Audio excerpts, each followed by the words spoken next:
Runinga ya Lang'ata, connecting you every day. Hii program ambayo haijali mahali umetoka, kabila umetoka, sehemu umetoka, program ambayo kila kijana wa Kenya akijituma anaweza kuingia kwa hii program. Mimi nawauliza vijana mlio hapa, nyinyi kuna mtu aliwasaidia? Kuna mtu aliwasaidia? Si mlijipanga kwa simu wenyewe? Mlijipanga mukatuma ile *254# hapo ndio mulienda, ndio sababu mko hapa. Kwa hivyo form ni kujituma. Ati form tumebadilisha mfumo. Pale nyuma masomo ilikuwa na matatizo. 2022 capitation ilikuwa chini, walimu walikuwa hawatoshi, pesa ya kusomesha watoto wetu ilikuwa haitoshi, hata program ya university ilikuwa karibu inasambaratika. Lakini kwa kutambua umuhimu wa vijana, we fixed the education program that was broken. Mimi naona viongozi wengine wanasema mambo mengi, wanajaribu kutupatia lecture ya mambo ya education system. We want to tell them we are fixing your mess. You messed the education system. There were no teachers in class. There was inadequate capitation. There was no enough money for universities and TVET. 21 universities were facing closure because of insolvency. Please spare us your pontification. Spare us the lectures you are lecturing us. We are simply fixing your mess. Today, we have more money going to capitation. This month, money for capitation was in school before students go to school, because education is important and it is the greatest empowerment we can give to our children. Number 2, we have hired 100,000 teachers to fix the challenge of teacher shortage that you left behind.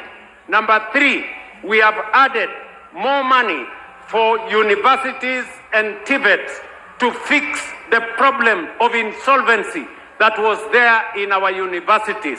So we want to tell the rudderless, the leaderless, the agendaless, the planless opposition that you are an opposition without alternative.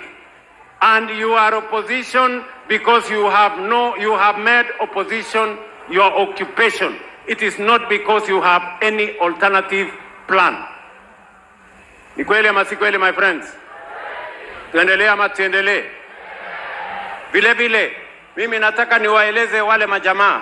Nyinyi mnasema pesa tunawapatia hawa vijana ni pesa kidogo. Nyinyi mlishawahi kupatiana pesa ngapi? Wale jamaa wamepatiana pesa zozote?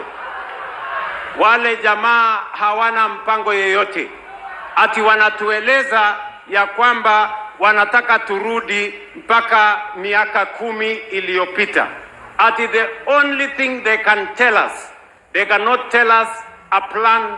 They do not have an agenda. They do not have a vision. They do not have a plan for our nation. The only thing they are telling us is that we should go back to NHIF, is that we should go back to education where most of our children did not have teachers in class, is that we should go back.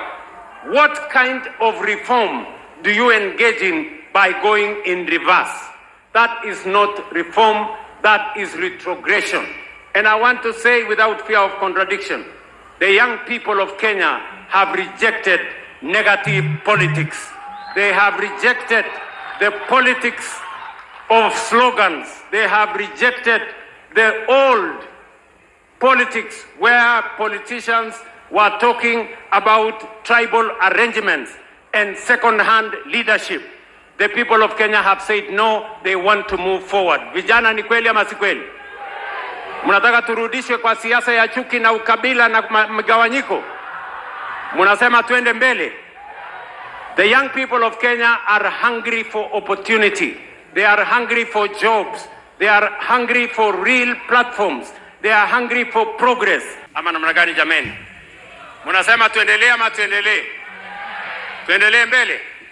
Na ndio sababu hiyo mimi nawauliza vijana, kila mmoja wenu mumepelekwa kwa training. Ni kweli ama si kweli?